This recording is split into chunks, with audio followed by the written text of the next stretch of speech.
नमस्कार प्रणाम दोस्तों, मैं आज एक विवाह गीत गाने जा रही हूँ। आप लोग को अच्छा लगे तो लाइक एवं सब्सक्राइब शेयर ज़रूर करें और कमेंट में ज़रूर बताएं कि हमारा गीत आपको कैसा लगा। चुटकी भर से नूरा महंग भैले बाबा, चुनरी भैल अनमोल जी। चुटकी भर से नूरा महंग भैले बाबा, चुनरी भैल अनमोल जी। हीरे से नुरवा के कारण बाबा, छूटेला नहीं हर हमार जी।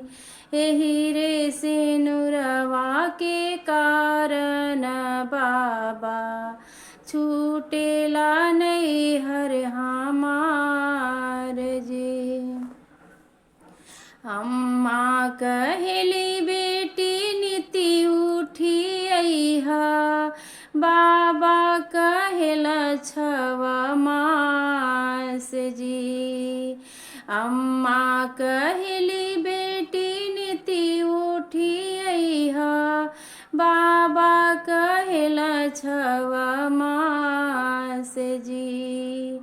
भैया कहला बहिना कारे परोजे, भाभी कहले कवन काम जी। भैया कहला बहिना कारे परोजे, भाभी कहले कवन काम जी। बाबा जे दिहले हो न धन सोनमा, अम्मा जे लहर पटोर जी। बाबा जे दिहले हो न धन सोनमा, अम्मा जे लहर पटोर जी। भैया जे दिहले हो हंसरज घोड़वा, भाभी माहुरवे के गांठ जी। भैया जे दिहले हो हंसरज घोड़वा, भाभी माहुरवे के गांठ जी।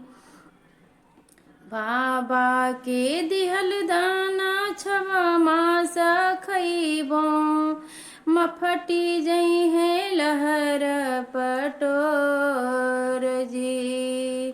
बाबा के दिहल दाना छवा मास खइबो, फटी जई है लहर पटोर जी।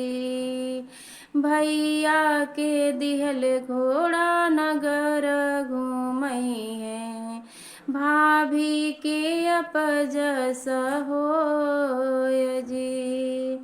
भैया के दिहल घोड़ा नगर घूमई है, भाभी के अपजस होय जी।